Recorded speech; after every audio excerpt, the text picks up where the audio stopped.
நீங்கள் பார்த்துக் கொண்டிருப்பது உங்கள் Vijay.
Sir sir sir sir please.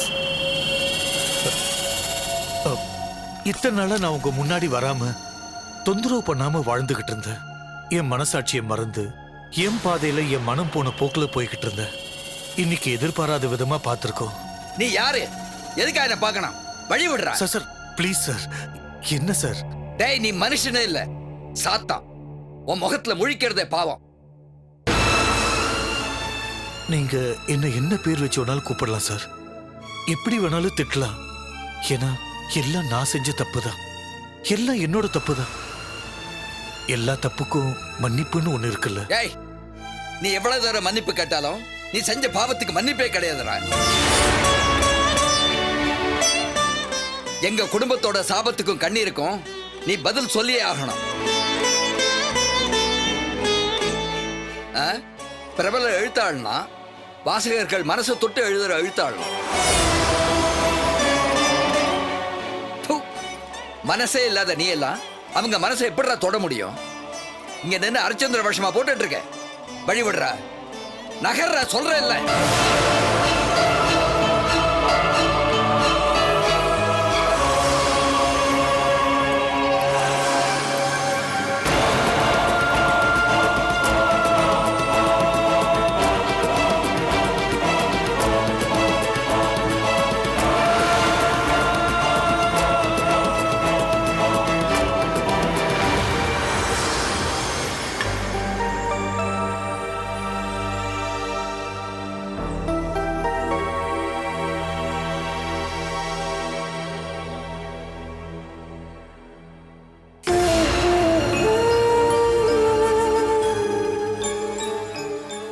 என்னாச்சு சார்? வந்ததுலேருந்து ரொம்ப டென்ஷனாக இருக்கீங்க. எது நடக்கூடாதுன்னு பயந்துட்டு இருந்தேனோ அது நடந்துடுச்சு மகேஷ். என்ன நடந்துச்சுன்னு சொல்லுங்க. இந்த ஜென்மத்துல மட்டும் இல்ல, இன்னும் எவ்வளவு ஜென்மம் எடுத்தாலும் எவன் என் கண் முன்னாடி வந்துடக்கூடாதுன்னு நினைச்சனோ அவன் வந்துட்டான் மகேஷ். மணிபாரதி சாரா?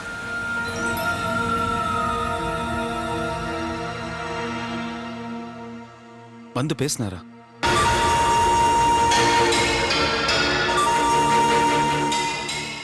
அவர் என்ன சார் சொன்னாரு? அவனுக்கு என்ன மரியாதை வேண்டி கிடக்கு?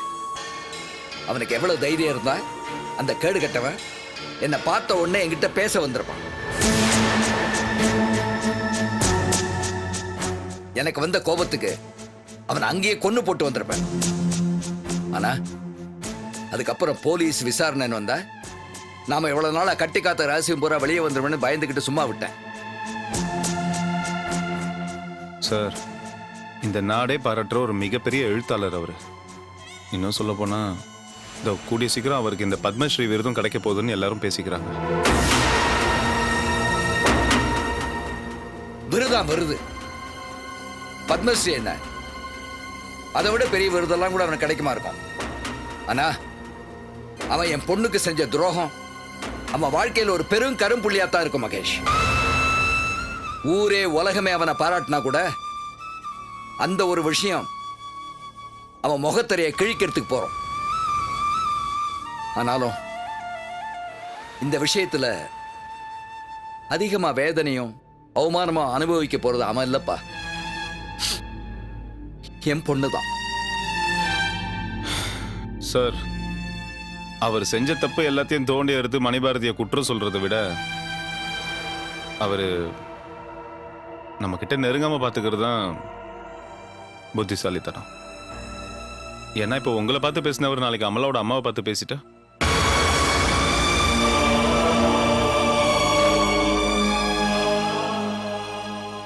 ஒன்றும் பண்ண முடியாது சார்.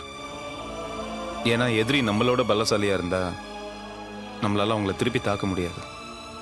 சமரசமா தான் போய் ஆகணும்.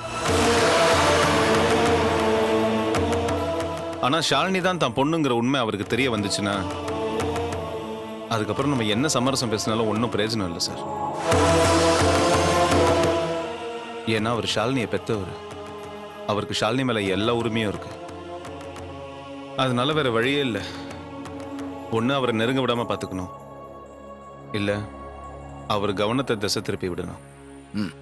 நீ சொல்றது கரெக்ட் தான் மகேஷ். இந்த விஷயமா தனசேகரனை மீட் பண்றேன், இதுக்கு ஒரு முடிவு கட்டுறேன்.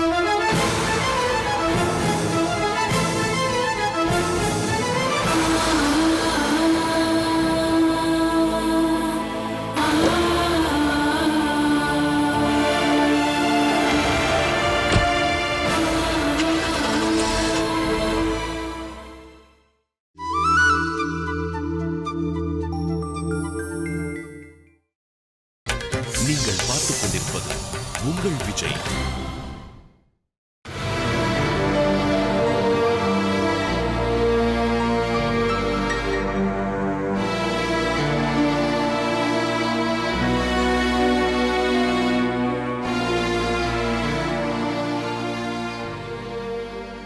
நான் கூடிய சீக்கிரம் இங்கிருந்து போயிடுவேன், பெங்களூருக்கு. போ, உன் சொந்த ஊர் அதானே.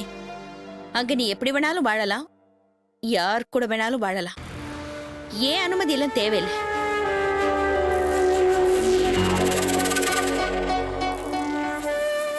என் சொந்த ஊருக்கு தான் போறேன். எனக்கு சொந்தமான அருண் கூட இருக்க போறேன். அருண் யாருடி உனக்கு? கழுத்துல இந்த தாலி இருக்கேன்னு பேசுறியா? இதுக்கு எந்த மரியாதையும் கிடையாது. நீ அருணை ஏமாத்துறதுக்காக கட்டிக்கிட்ட தாலி, என் குடும்பத்தை அவமானப்படுத்துறதுக்காக கட்டிக்கிட்ட தாலி. உனக்குதான் எத்தனையோ பேர் கிடைப்பாங்களே, அவங்கள யாராவது ஒருத்தர் உன் குழந்தைக்கு அப்பான்னு சொல்லி இருந்துக்கோ. என் பிள்ளைய விட்டுடு. இல்ல, என் வயித்துல வளர்ற குழந்தைக்கு அப்பா அருண் தான். நான் இந்த குழந்தைய நல்லபடியா பெத்து எடுப்பேன், அதை சேர்க்க வேண்டியவங்க கிட்ட சேர்ப்பேன். அப்போ அப்ப நீ அருணை விட மாட்டேன் இல்ல? இல்ல, நீ அருண் கிட்ட போயே ஆவல? ஆமா, நான் போவேன். நான் எல்லா தப்பையும் ஒத்துக்கிட்டு அருண் வாழ்க்கையை விட்டு போலாம் தான் நானும் போனேன். ஆனா அந்த கடவுளுக்கு அதுல விருப்பம் இல்ல போல இருக்கு.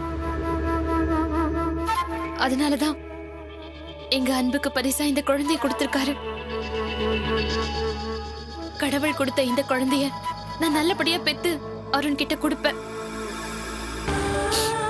என்னோட பழைய வாழ்க்கை எல்லாம் நான் அருண் கிட்ட சொல்லுவேன். அருண் அது எல்லாத்தையும் கேட்டதுக்கு அப்புறமும் இந்த குழந்தை வேண்டான்னு சொன்னா, அதுக்கப்புறம் உங்க பையனோட வாழ்க்கையில இடைஞ்சலாவே இருக்க மாட்டேன், எப்பவும் திரும்பி வரவும் மாட்டேன். நீ முதல்ல அருண் கிட்ட போனாதானே?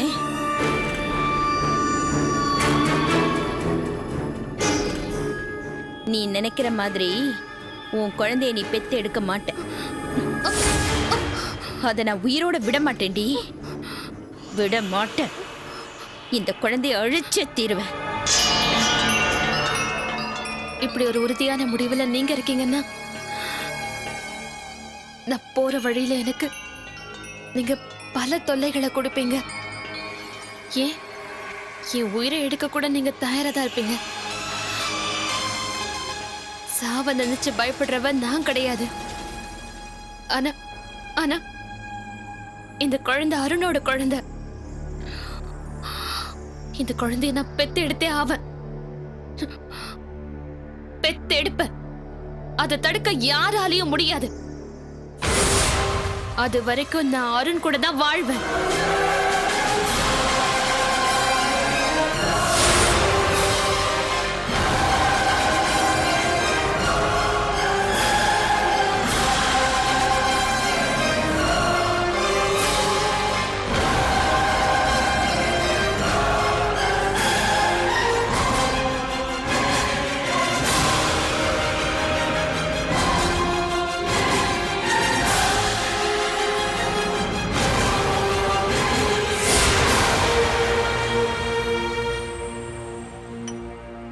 தெரிய வேண்டிய விஷயத்த சொல்ல வேண்டியவங்களே சொல்ல தயாரா இல்லைன்னா உண்மையை தெரிஞ்சுக்க நான் வேற வழிய பார்க்கணும். கூடிய சீக்கிரமே ஒரு டிஎன்ஏ டெஸ்டுக்கு தயாராகணும். ஷாலினியோட முடியவோ ரத்தத்தையோ எடுத்து டிஎன்ஏ டெஸ்டுக்கு கொடுத்து நாம உண்மையை தெரிஞ்சுக்க வேண்டியதுதான்.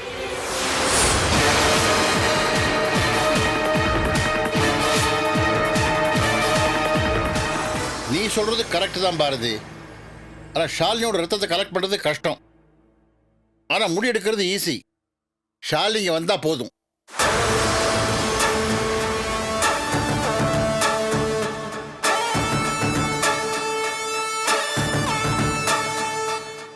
பாரதி,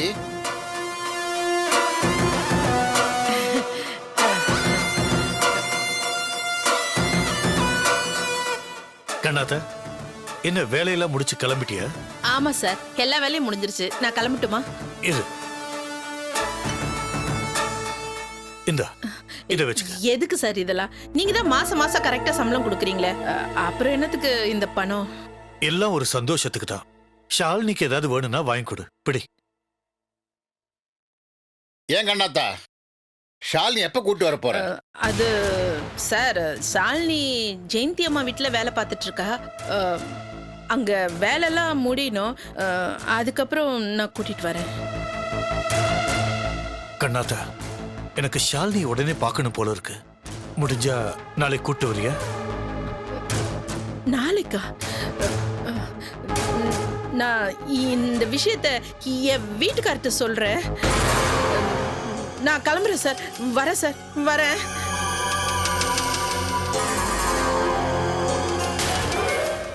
ஏன் பாரதி, ஒருவேளை டிஎன்ஏ டெஸ்ட் நீ எதிர்பார்க்குற மாதிரி உனக்கு சாதகமா இருந்தா என்ன பண்ண போற? பொண்ணு என் கூட இருக்கணும்னு நான் பிடிவாதெல்லாம் பிடிக்க மாட்டேன். ஆனா என் பொண்ணு எனக்கு எப்பெல்லாம் பார்க்கணும்னு தோணுதோ அப்பெல்லாம் நான் அவளை பார்க்க போவேன். அதுக்கு அவங்க என்ன அனுமதிக்கணும். அதெல்லாம் விட்டுட்டு என் பொண்ணு என்கிட்ட இருந்து பிரிக்கணும்னு நினைச்சா ஜெயிக்கிறதுக்காக நான் வேற வழி பார்க்க வேண்டியிருக்கும்.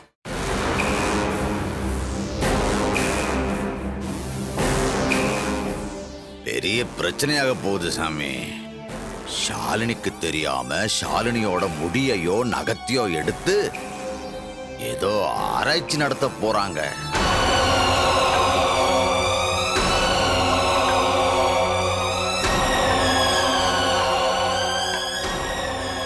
சாமி, அந்த எழுத்தாளனும் அவரோட அந்த குண்டு சிநேகிதனும் பேசிக்கிட்டு இருந்தத கண்ணாத்தா ஒட்டு கேட்டுட்டு வந்து என்கிட்ட சொன்னான். ஓ, டிஎன்ஏ டெஸ்ட் பண்ண போறாங்களா? ஆமா ஆமா ஆமா ஆமா ஆமா ஆமா, அதேதான். ஏ சாமி, இந்த முடியெல்லாம் எடுத்துட்டு போய் சோதனை செஞ்சு பார்த்தா வாரிசு யாருன்னு கண்டுபிடிக்க முடியுமா? முடியும். அப்படின்னா என் முடிய எடுத்துட்டு போய் ஒரு தடவை சோதனை பண்ணி பார்க்கணும். ஏன்னா அப்ப செத்து போயிருந்தாலும் இத்தனை நாளா நான் அப்பன்னு கூப்பிட்டது ஏன் அப்பன் தானானோ அந்த ஆளோட வாரிசு நான் தான் அண்ணும் தெரிஞ்சுக்கணும்ல. ஆமாண்டா, இப்ப அது ரொம்ப தேவை. ஆமா சாமி, என் அப்பா யாருன்னு தெரிஞ்சுக்க வேணாமா?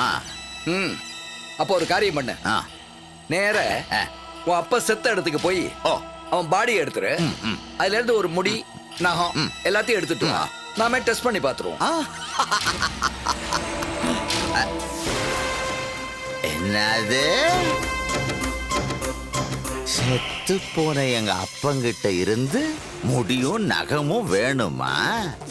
சாமி, ஏன் சாமி, எங்க அப்பாவை புதைச்ச இடமே எனக்கு தெரியாது, எல்லாம் மறந்து போச்சு.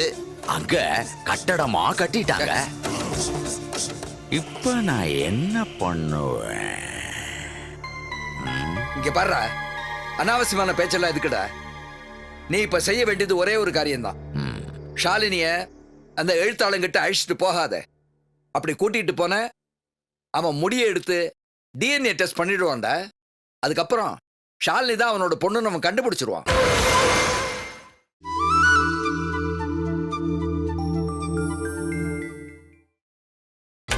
நீங்கள் பார்த்துக் கொண்டிருப்பது உங்கள் விஜய். ஷாலினிய அந்த எழுத்தாளங்கிட்ட அழிச்சிட்டு போகாத. அப்படி கூட்டிட்டு போன அவன் முடியை எடுத்து டிஎன்ஏ டெஸ்ட் பண்ணிடுவான்டா. அதுக்கப்புறம் ஷாலினி தான் அவனோட பொண்ணுன்னு அவன் கண்டுபிடிச்சிருவான். ஓஹோ, அப்போ அந்த எழுத்தாளை இந்த மாதிரி செஞ்சு ஷாலினி சொந்த பொண்ணுன்னு தெரிஞ்சுக்குவான்னு சொல்றீங்க.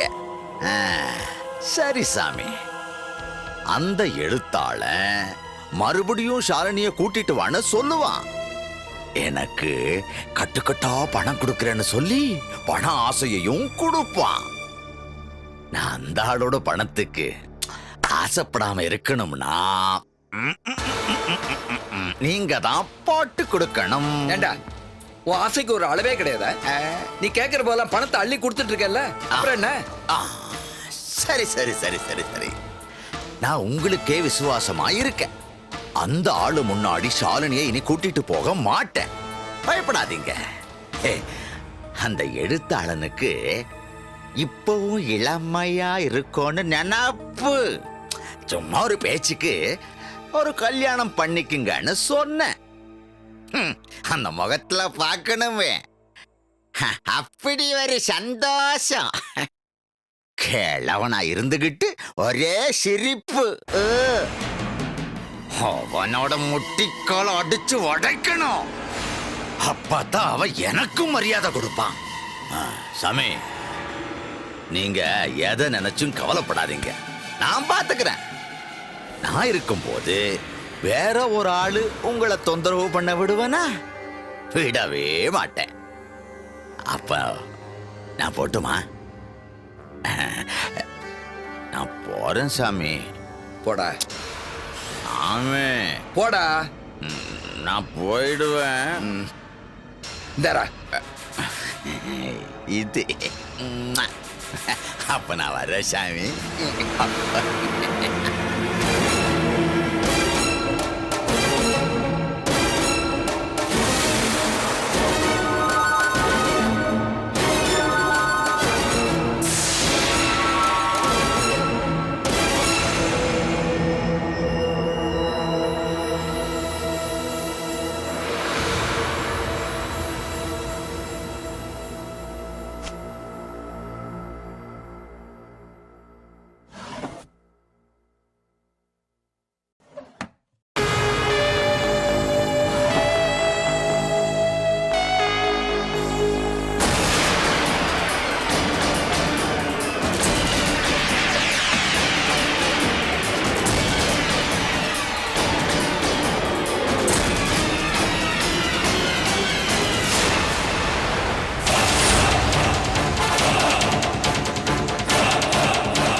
என்னங்க இப்படி நிக்கிறீங்க? என்ன யோசிச்சுட்டு இருக்கீங்க? என்னது? பாயசம் தானே?